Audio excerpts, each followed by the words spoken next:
Can a child truly be evil? Not misunderstood, not troubled, but cold, calculating, and deadly?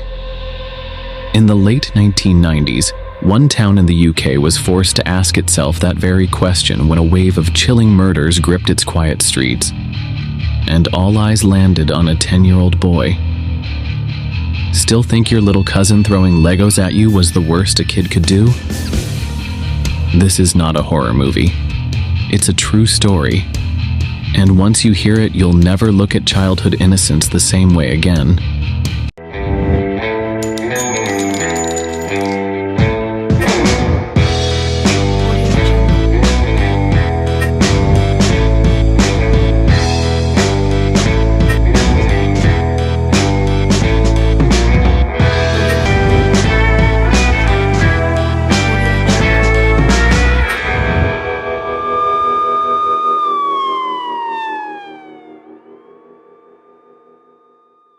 Let's dive into this story. It all started back in March 1993 in Merseyside, England. Okay. It's like a bustling shopping center. Surreal. Saturday morning crowds. Yeah. Everyone is going about their business. Yeah, I can picture it. A 2-year-old boy, James Bulger, he's there with his mom, which is a normal shopping trip. Right. And in a split second, a moment of distraction, James's hand slips from his mother's grasp and he disappears. Oh, God, that's every parent's worst nightmare. I mean, one minute they're there and the next, poof, they're gone. I know it's unthinkable, but it happens. And this time it was caught on CCTV cameras, and what they saw was chilling. What did they see? It wasn't some stranger who snatched James. It was 2 other kids, just 10 years old, calmly leading him away by the hand. Wait, they just walked out of the shopping center with him. Like it was nothing. Exactly. It's almost like watching a completely ordinary scene. A couple of older kids with a younger one. Mm-hmm. But knowing the reality of what was going to happen, it's just bone-chilling. That's so creepy. I mean, they must have planned this. They knew what they were doing. That's what's so disturbing about it. This wasn't just kids messing around. This was calculated. Yeah. This was brutal. But this wasn't a prank gone wrong or anything. Not even close. This was a horrific act of violence that seems impossible to comprehend coming from children that young. It makes you wonder what goes through the mind of a 10-year-old who could do something like this. Exactly, and that's what makes this whole case so disturbing. It just throws everything we think we know about childhood out the window. So who were these kids? Their names were Robert Thompson and John Venables, and they were 10 years old. At that age, I was collecting baseball cards. What were you doing? Oh, gosh. I think I was really into those little plastic charm bracelets. Yeah. Yeah, I was definitely not planning any murders.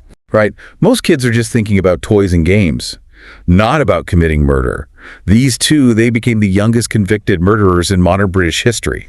It's just mind-blowing. It really makes you question what could lead a child to do something like that. And that's the million-dollar question, isn't it? Yeah. What happened in their lives that could possibly create such darkness? Yeah, was it their upbringing?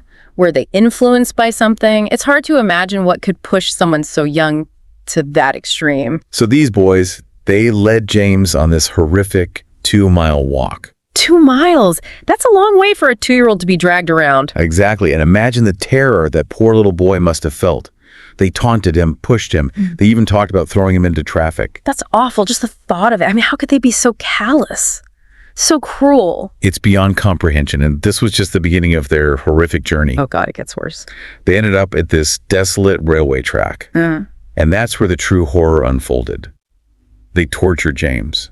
They used stones, bricks, an iron bar, you name it. Oh, God. The autopsy showed 42 separate injuries. 42.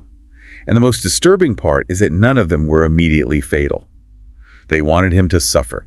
They inflicted pain on purpose over and over again. That's just pure evil. I can't even fathom the level of cruelty that would drive someone to do that, let alone children. It's a question that haunts everyone who hears this story. How could 2 10-year-olds even know how to inflict that kind of pain? Where did that come from? It's like they learned it somewhere or saw it, but from where? At that age. And that's the question that sent shockwaves through the entire nation. Everyone was searching for answers, trying to make sense of the senseless. I bet people were terrified, too. Absolutely. The whole country was in an uproar, and understandably so. I mean, you have this horrific crime committed by children. It just shattered everyone's sense of security and innocence. So did they ever figure out why they did it? There were a lot of theories thrown around, the usual suspects. Violent films, video games, bad parenting. Right, those are always the go-to explanations. But none of them really satisfied the deep, unsettling question that lingered in everyone's minds. The possibility that maybe some people are just born evil, that maybe evil isn't always made. It just exists. That's a scary thought, to think that some people are just wired that way from the start. It is, and it makes you wonder, what can you do about that? How do you prevent something like this from happening again if it's just in their nature? It really challenges our whole understanding of human behavior and the criminal justice system. So the investigation continued, and you can imagine the surreal situation of these seasoned police officers tracking down suspects who were literally still in elementary school. That must have been bizarre. To say the least. Huh? And one of the boys, Robert Thompson, he was described as being incredibly detached, almost like he was watching the whole thing from a distance. Like he didn't even grasp the gravity of what he had done. Exactly. No remorse, no emotion, just this eerie blankness. Wow, that's so disturbing. Yeah. And what about the other boy? John Venables. He was a different story. There were tears, there were lies. His story kept changing every time he was questioned. Sounds like he was trying to cover his tracks. Maybe. But there was also this sense that maybe, just maybe, there was some tiny flicker of understanding deep down, some awareness of the enormity of what he'd done. It's hard to tell, though, with someone that young, whether it's genuine remorse or just fear of getting caught. Right, and ultimately the evidence spoke for itself. They found paint on their clothes that matched the crime scene. They found James's blood. Oh, God. And then a few days later, they discovered his tiny little body abandoned on the railway tracks. That's heartbreaking. It was a devastating discovery. Yeah. And it just reinforced the brutality and callousness of this whole crime. So what happened to them? Did they go to trial?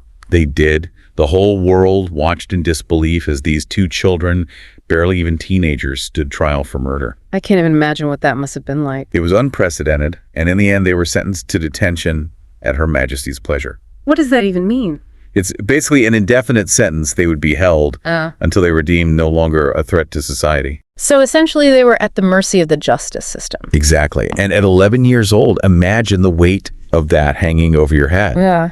It raises so many questions about rehabilitation, about justice, about what it even means to punish a child for such a horrific act. Right. I mean, how do you even begin to rehabilitate someone that young who's committed such a heinous crime? It's a question that continues to be debated, and there are no easy answers. But here's where the story takes another, even more disturbing turn. Oh, no. They served 8 years. 8 years. 8 years for taking a life in such a brutal way. And then they were released, given new identities, complete anonymity. Wow, so they were given a second chance to start over with clean slates? That was the idea, to give them a chance at a normal life away from the public eye. But the problem is John Venables, he couldn't stay out of trouble. He reoffended. Oh no, what did he do? Child pornography, not just once, but twice. Are you serious? So all that rehabilitation, all that effort to give him a fresh start, and he ends up right back where he started. It's a chilling reminder that sometimes evil runs deeper than we can imagine, and that even with years of intervention, some individuals may not be capable of change. It makes you question the whole idea of rehabilitation, especially in a case as extreme as this. Exactly. And each time Venables reoffended, he was given another new identity, another chance to disappear into society, shielded from the public eye. It seems like he was given more chances than he deserved. That's the argument many people make, that the system was too lenient on him, that he should have faced harsher consequences for his actions. It's a difficult debate because on one hand you have the argument for rehabilitation and second chances, especially for someone who committed a crime as a child. Right, but on the other hand you have the safety of the public and the need to protect potential victims. And in Venables' case, it seems like the system failed to do that. It's a complex issue with no easy answers, and it brings us back to the fundamental question we've been grappling with throughout this whole deep dive. Can a child truly be evil? It's the question that haunts this case, and it's one that each of us has to answer for ourselves. We like to think of children as innocent as pure. But what happens when you encounter a case like this where that innocence is shattered by unimaginable acts of cruelty? It forces us to confront the darkest aspects of human nature and to acknowledge that evil can manifest itself in ways we never expected. And for James's mother, the pain and the fight for justice continue. She's campaigned tirelessly to keep Venables behind bars, arguing that he'll never be truly rehabilitated, that he'll always pose a threat. It's understandable that she would feel that way. I mean, she lost her son in such a horrific way, and to know that one of his killers is out there living a new life, it's got to be incredibly difficult to accept. It is. And her story highlights the lasting trauma that these kinds of crimes inflict on families and communities. It's a wound that never fully heals. Exactly. In this case, it serves as a stark reminder that evil can take many forms, that it can hide in unexpected places, and that sometimes the most innocent-looking faces can mask the darkest of hearts. It's a chilling thought, but one that we have to confront. So as we wrap up this deep dive, I want to leave you with this final unsettling thought. Okay. Somewhere out there, behind a new name and new life, John Venables is still out there. And it makes you wonder, what if he moved into your neighborhood? What if he was living just down the street? That's a terrifying thought. It is, and it underscores the enduring impact of this case and the questions it raises about the nature of evil, the possibility of rehabilitation, and the limits of our justice system. It's a story that stays with you long after you've heard it. It does, and it's a story that challenges us to confront the darkness that exists in the world and to find ways to protect ourselves and our loved ones from it. Because evil doesn't discriminate. It can appear anywhere at any time. And it's our responsibility to be aware, to be vigilant, and to never underestimate the capacity for darkness that exists within the human heart, even in the hearts of children. It's a heavy thought, but an important one. So as you go about your day, remember this story. Remember James Bulger. Remember Robert Thompson and John Venables. And remember that the world can be a dangerous place and that evil can lurk in the most unexpected corners. It's a reminder to cherish our loved ones, to be grateful for every moment, and to never take our safety for granted. Because in the end, the only thing we can control is how we choose to live our lives and how we choose to protect ourselves and those we care about. It's a powerful message, and one that I think we can all take to heart. So thank you for joining us on this deep dive into one of the most disturbing and thought-provoking cases in criminal history. It's been a truly unsettling but important journey. And as always, stay safe out there. You too. And remember to keep your eyes open because you never know what's lurking around the corner. That's good advice. Until next time, stay informed, stay engaged, and stay curious. See you then.